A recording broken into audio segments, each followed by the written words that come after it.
Are you ready for the day when you sell this business? Doesn't matter to who, but you sell the business and you drive out of the parking lot and the sign on the shop or on the business still says Rubino Carpentry. Even though that's your name up there, it's no longer your company. Are you ready for that day? And maybe you're not. That's okay.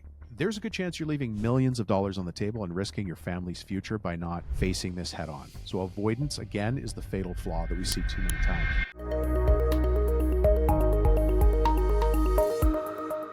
Hey, everybody, welcome to the podcast. This is Dominic Rubino, and today we're going to talk about the world of business, but the world of family business, which is a wacky world, if you don't mind me saying so. I am the product of family business. I'm also the, the byproduct of family business. I've got the bruising of a family business. Some of the coaches on my team are in family businesses. Some of the coaches on my team, as well as myself, have sold family businesses. And so we decided that we would take our collective experience, what do you call it? Bruising, scratches, cuts, bruises, and turn them into a tool. This is a brand new tool for 2026. You're going to hear about it on the inside. But today, what we're going to be talking about is how to talk to your family about the business. Take a breath with me, without a fight. Now, some of you have already attempted to talk to your family about the business and it ended up in a fight. So we've created a tool here to help you restart that conversation. Some of you might be worried about opening up the conversation. We've got a tool for you to open up that conversation. But, after 25 years, you know what I've seen? That the silent killer of family businesses is avoidance. Anyways, if you have questions at any point during the show, just shoot me a text message. I'm sure you know my cell phone number, and let's get to it. I just said it here, most family businesses implode, not because of bad numbers, but because owners or the people who want to buy the business are terrified to have the tough conversations. I'm going to have a sip of this delicious coffee. I just made it before we started. I might like coffee too much. But, family businesses, it's a delicate dance. You've heard me say that before, right? It really is something that we have to take seriously because there's more at stake than just the business. There's the family. And you have to ask yourself, what's more important to you, the legacy of your family name or the business itself? So again, businesses implode not because of bad numbers, but indigestion, because owners are terrified to have the tough conversations. So like I said, we decided to do something about it. Now keep in mind, I've got a team of 5 coaches and all of them are entrepreneurs and business owners. So they've built and sold multiple companies. They currently run multi-million-dollar businesses. They use strategic planning. They love what they do. They love to give back by coaching. And our meetings are incredible, really, really incredible. Think of boardroom level CEO meetings, just the insights, the actions. We all talk in bullet points. So it's kind of funny, but they're really great meetings. So anyways, brand new professional development tool coming for you guys in 2026. That's this one here. So I hope you get it from us. You'll be one of the first people to have it. But it lays out what problems we've seen in family businesses. And we've also included a couple of case studies for you. Now, I'll give you a little more detail, and then we can get into the episode here. But give you a wider view, first of all, there's a couple of situations, because it's not always cut and dry. You might be wondering, hey, Rubino, how do you know what's going on?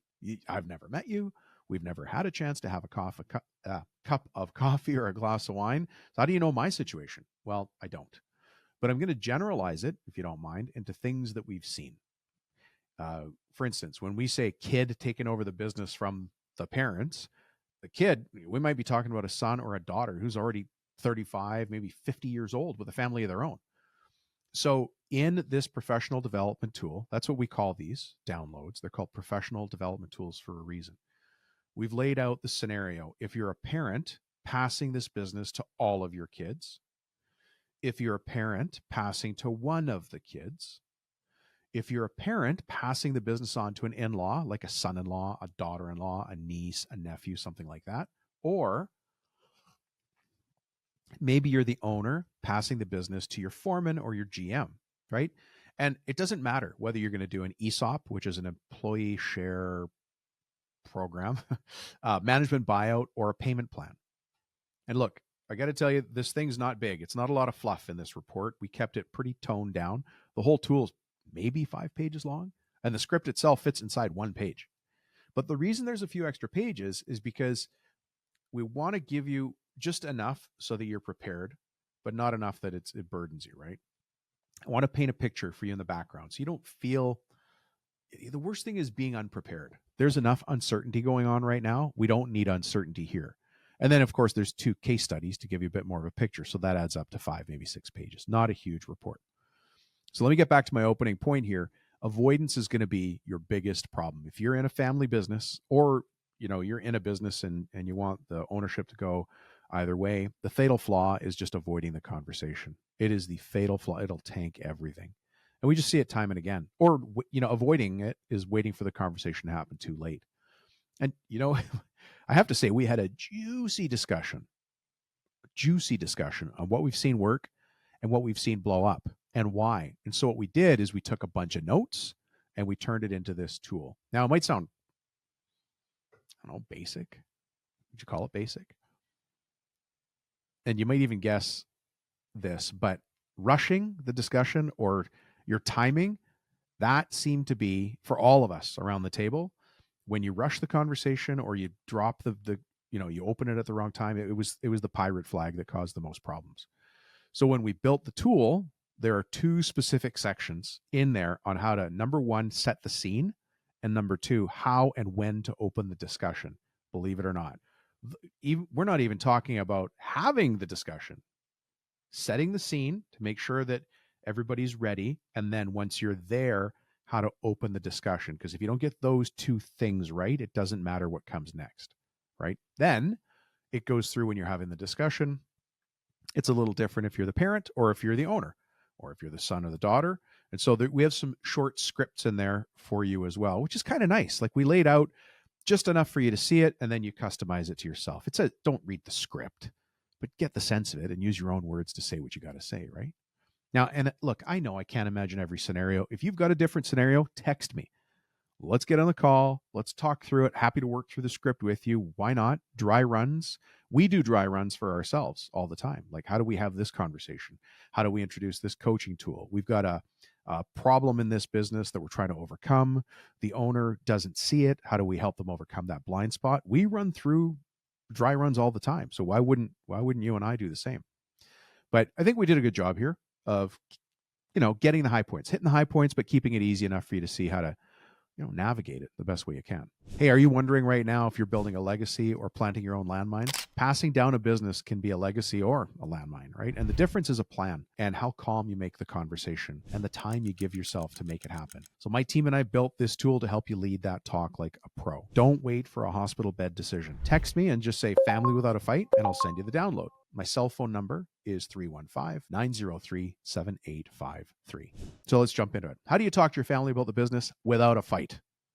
Without a fight. That's the key part here. So after 25 years, you know what I've seen? Well, hold on. Let me back up a second.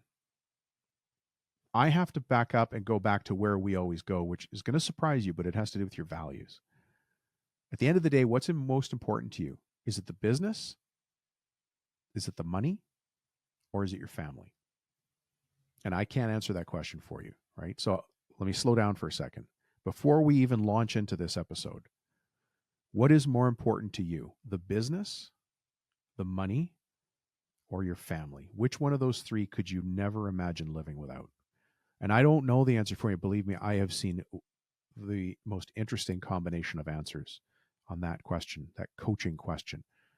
But you've got to get clear in your head which one of those is most important to you. I can't answer it for you. It's a little bit easier for me to talk about money because it's the lowest common denominator. We can use numbers, we can remove emotion, or we can remove logic and remove emotion, and we can do all the things, but money comes down to logic. Let's just talk about the numbers. Yeah, sometimes it's more than the numbers, man, and you know that, right? That reminds me, one of our coaching questions when we're doing long-term strategic planning, especially a family business, is we'll ask this. So we're in this big, long meeting. Many of you have sat in these meetings before. We start our coaching with a 4-hour meeting. That's how your business coaching relationship starts. And the reason for that is we want to download everything from your brain onto a piece of paper. And you've said it to us many times, you and other owners like you. Dom, I just want to get everything out of my head and on paper. And you feel people exhaling, right? Well, we do that in a big 4-hour kickoff meeting. After that, the work is easy. But if you never establish what the goals are, you're just always fighting, always in firefighter mode. You're always waiting for the tsunami to hit, or you're dealing with the waves. Like, it's just doesn't get better. So you really have to start by establishing that strong base. Anyways, here's the question we ask. Are you ready for the day when you sell this business? Doesn't matter to who, but you sell the business and you drive out of the parking lot and the sign on the shop or on the business still says Rubino Carpentry. Even though that's your name up there, it's no longer your company. Are you ready for that day? And maybe you're not. That's okay. It's okay. Your answer is your answer, my friend. It does not matter. Your answer is your answer. But maybe you are ready, right? We get some pretty interesting answers. And listen, hopefully you and I get a chance to talk one day and I'll hear how you would deal with it. And again, text me anytime. Now, since I can't answer the family question for you, I'm going to take a stab at the money question. And the money question is this. There's a good chance you're leaving millions of dollars on the table and risking your family's future by not facing this head on. So avoidance, again, is the fatal flaw that we see too many times. Now, look, I don't know what your business is going to sell for, but right now, contracting businesses going for 2 to 3 times earnings. So your business is going to sell at one of 3 price points. If you have a pen handy, go ahead and write these down. Okay. I know what your business is going to sell for, and you and I may not have even met yet. Here's what it's going to sell for. Your business is going to sell at market value, below market value, or above market value. That's it. There's no need to get fancy. If your business is chaotic and jumpy, you're going to get less for it. If your business runs on simple systems, if it's predictable, if the owner's not involved in every single process and system day to day, you'll get more. That's just about as much detail as I can give you right now. So to the numbers though, if you're, I said it'll sell for a certain amount of earnings, right? We don't know what that exact number is going to be, but if it's 2 to 3 times earnings, that means if, let's say your books show that you're making $300,000 in profit at the end of the year. Well, that means you're going to sell the business for somewhere around 600 to 900 grand. Now, a bunch of you are just ready to pick up the phone and say, Rubino, I'll sell it today. But are you the buyer? No, not. And I don't even know that that's the number because there's so many unknowns. But I will tell you, you might think that number's high and you might think that number's low. Heck, you might think I'm high right now. But on top of that, there are some other factors. Right? And we understand that in business valuations, there are outside factors. There's things to take into account. Many of them. But just here on this episode, on top of that, you have to include tools and inventory and equipment, work in progress. I think I already said inventory, real estate, and all the other things, all the soft things that go into that, right? There might even be goodwill involved. So it's not a big stretch to think that we're talking about more than $1 million that rests on this script, on this tool that we created going the right way. Maybe I should call it the $1 million script. We have a habit of giving things long names already, so we'll keep this where it is. All right. So hopefully you feel prepped now. If you're ready to talk about your family, if you're ready to talk to your family about the business without a fight, here are the steps. Number 1, write this down. It's not about handing out titles today. Your goal in that first conversation is not to solve everything in one sitting. That would be suicide. It's just to open the door to a conversation about the future, right? What I want you to do is protect both the business and the family and go slow, which leads me to number 2. This isn't a battle. It is a strategic first step. As a matter of fact, it's a gentle first step. What I really want, and what myself and my coaching team really see work best, is that you're in a place where you have time on your side to let this conversation stretch out for 2 months, 2 years if you need to. The last thing you want to do is have this conversation when the chips are down, when somebody's sick, or you're fighting, or unfortunately you're making these decisions at the side of a hospital bed. Peace be with you. I don't want that, right? The other thing to keep in mind here, and this came up in our coaches conversation, is the golden rule. Listen and then talk, right? You've got 2 ears and 1 mouth. God blessed us with 2 ears and 1 mouth. We should use them in proportion. So be prepared to ask powerful questions and not do a lot of talking. Just ask great questions. These are in the script. You'll see it all laid out for you in format and what to do next. But a couple of the questions are, what are your hopes for the business? Where do you want to take this? What worries you about stepping back? Now, remember, that question can go 2 ways. If you're the current owner, and let's say you're talking to one of your kids, one of your 50-year-old kids, you're just like, you might say to your son or daughter, hey, what worries you about me stepping back? Now, if you're the 50-year-old son or daughter talking to the parent, you might say, What worries you about you stepping back? Right? So you've got the flexibility in there, but just ask the question and chill out. Just let them answer. Let them think about it. Let them think about it, right? Your job's not to argue. It's just to collect intel and start to go through this conversation like a wise elder statesman, right? The reason we lay this out for you as a script is because we've been part of this conversation so many times, but something this important, you don't want to do it cold, right? I guess the best case scenario is that you print this off, practice in front of a mirror on your own while you're brushing your teeth at night before bed, or just maybe at home in private with your wife, practice the script just to get the marbles out of your mouth and think, what are the questions they might have? So you feel prepared. You don't want to go into this cold. The last thing anybody wants is for you to be caught off guard. And the last thing the other person wants is to be caught off guard, right? And it doesn't matter whether your parents or the kid or the GM or the other person's the owner or whatever your situation, this conversation needs to go well and you need to think about it. And all you're looking to do is to crack the door just a tiny, tiny little bit, right? Let me stop for a second. Imagine that you're the kid, 50-year-old kid, talking to your parent. We'll just use that very simple scenario. And you say to your dad, hey, what worries you about stepping back? And you know what they're going to say? They're going to say, well, you don't understand the books. You don't know how to estimate. I got all the relationships here. If I go away, you're never going to get any more business. All of those are top level answers, but they're not the real answer. I don't know everything. Let me start with that. I am a dummy. I don't know anything. But I would imagine that your dad's identity is wrapped up in the business. His name is on the trucks. His name is on the door. His name is on the invoices. His name is on the checks. He is the company. So when you ask him, what worries you about stepping back? And he's estimating, accounting, we're dealing with the customers. You'll never get any more deals. Sorry if you're the dad listening. I'm imitating myself just as much as I'm imitating you. It might be your identity, bud. You don't have any other hobbies. You've given your entire life to building this business. You've missed dinners. You've missed vacations. You've missed the kid who's now going to be buying this business. You missed their first steps and maybe their driving lessons.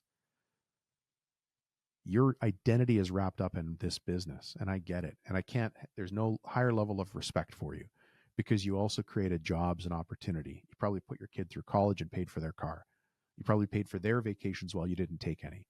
So we can't disrespect you at all, but we have to understand their identity is probably wrapped up inside the business, which, by the way, is completely solvable. Absolutely solvable. If you and I ever get a chance to talk, write that one down, make sure that we talk about it. You can set your script for talking to me, okay? So I hope everybody takes that with the respect that it's intended, but in a lot of cases, the owner's identity is wrapped up in the company. Okay, let me get back to this. The other thing that you're gonna learn in this professional development tool is the emotional landmines and what to do. I'll tell you what to do. Put water on them, diffuse those. When things get heated, just hit pause. And actually, if you don't mind, I'll share the script with you on how to hit pause. So let's again say I'm the son and I'm talking to my dad. Hey, Dad, I hear you. I'm not making any decisions. None of us are making decisions today. Let's think about this as the start of the process, not the end. That's it. You see how I delivered that with no emotion, calm language, not trying to poke, nothing. And none of this is weakness. It's masterful de-escalation. By the way, there's a book that some of you have already read, and it would certainly come in handy here, right? This is a lot longer than our free download, but the book is called Never Split the Difference. It's by Chris Voss. Hands up if you read that book. Have you read that? Yep. So in that book, I think the big quote is this. The big quote that I took is this, and it relates here. He who has learned to disagree without being disagreeable has learned the secret of negotiation. Or, and those of you who work with us closely understand, changing that quote into my personal language makes me a winner, makes me above the line. And so let me change the language of that quote so I internalize it better. When I learn to disagree without being disagreeable, I've learned the secret of negotiation. When I learned how to disagree without being disagreeable, I've learned the secret of negotiation. Right? So remember, what we're talking about here is the emotional landmines. You got to imagine that you're pouring water on an oil fire. Something's going to pop and spit and bark. Just diffuse. This is just the start of the conversation, right? I mean, it's maybe it goes without saying, but you don't want to wing your family legacy. You don't want to just make it up as you go along. Ending the conversation with something nice but neutral and soft is a great way to go. This is strategy. You want to be respectful, and you have an end goal in mind that might be a long way off. Those of you who deal with some of the higher end, I'm thinking specifically about architectural mill workers or GCs that deal with commercial work. You understand the long game better than most people do.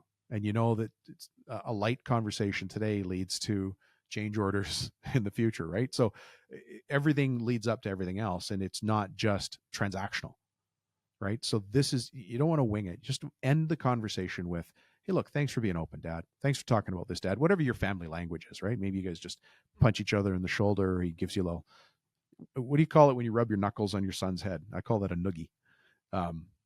Hey, Dad, thanks for being open. I'm going to put together some ideas and get help so we do this right. And there's lots of experts out there who can walk you through this. We're not the only group that does this. There's lots of other people. But that's your next strategic move. Bring in somebody from the outside, a third party who has no emotional attachment and knows how to keep things calm, who's seen how family business moves. It can be oil and water, but that oil and water can also make a great salad dressing. That is probably the weirdest analogy I've ever used, but I just made it up. But you just got to figure out how to bring this all together, and you want to deal with people who've seen this before. Your job right now, whether you're the parent talking to the kid or the kid talking to the parent, whether you're the foreman talking to the owner or the GM talking to the owner, whatever way it's going, at this point you're building momentum, but what you're trying to do is promise structure and calmness and respect and outside expertise, not more awkward family dinners, right? Hey, listen, if you're tuned in and you want to get into this conversation that can't be avoided, remember every family business has one discussion everybody's afraid of. And if you avoid it, you risk the company, you risk the money, you risk you risk it all. So this new tool, How to Talk to Your Family About Business Without a Fight, shows you how to talk without a fight. So don't wing it. Send me a text message, say family without a fight, and I'll send it off. My cell phone number is 315-903-7853. Just send a text and we'll send it off. Now let's get into the why behind the how, if you don't mind. Can we switch gears a little bit? What's the why behind the how? I hope you can hear from this. We've built this system, and this goes back to our values here as an organization: respect, but also trust, and also momentum. Like, decisions have to get made, things have to happen, and respect has to be at the cornerstone of this. This really isn't just a script. It's a blueprint for building respect, earning trust, listening, and then create momentum, right? You don't really just want to be talking. It's more than just talking. I want to show you how to lay the foundation for a successful transition. And listen, print this thing off and share it with your dad, or share it with your kids, or share it with your son-in-law or your niece, whoever's going to take over this business, or whoever you hope might consider taking over this business. There's probably a lot more riding on this conversation than just you and the other person. Again, I don't know if you're the owner. I don't know if you're the potential buyer. But think of all the people who rely on you for wages. Think of all the people who rely on you for completed jobs, who rely on you because you're a trustworthy sub, or you're a great GC for that matter. It's hard enough to build a great company. There's no use wasting it by trying to force this by going too fast or force the issue, right? Okay, and look, I want to wrap it up and paint a picture for you. At the end of this professional development tool, and again, if you want it, just text me. But at the end of this professional development tool, there's 2 case studies as well. And the reason that we put them in there, and we had lots to choose from, so we simplified the heck out of it, I'll tell you that. But there's 2 case studies to get you warmed up. And what we finally decided on is one that ended pretty good and another one that hit a major snag. Okay, 2 case studies there. You want to keep it short so it's usable. You don't want this to be a big, long book. We're not trying to write a book. But we gave you one that ended good and one that had a bit of a problem, to say that lightly. And it's good for you to use those as a reference if you need to, because then when you're brushing your teeth and you're in front of the mirror and you're walking through the script and you're trying to figure out how to bring it up, well, that way you can see what potential problems might happen.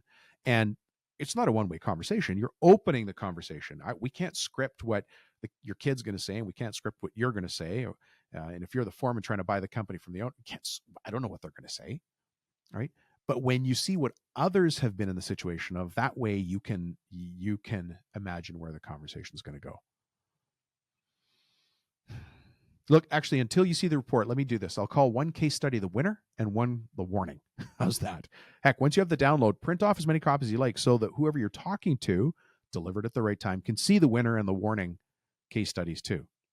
So the warning case study is a guy named John, contractor John, and his two sons. And he was all in on passing the business on, but he passed it down too fast. He assumed his sons would just, figure it out, but big mistake. And this is going to sound so business coachy, but I'm going to tell you, big mistake, because nobody had documented roles. There was no clear expectations, even though you would think from the outside it looked pretty clear. One was the office son and one was the field son. That seems pretty clear, right? No, turned out that was full of its own landmines. So what happened? Chaos, lost clients. The business almost fell apart. Being clear is king. Overstating things is king, right? Remember, just avoiding these conversations, that's poison in a cup, right?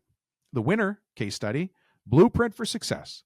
It was a gradual buy-in with very clear systems. In this case, we're going to, a company that you'll see that we call them Legacy 2 Millwork.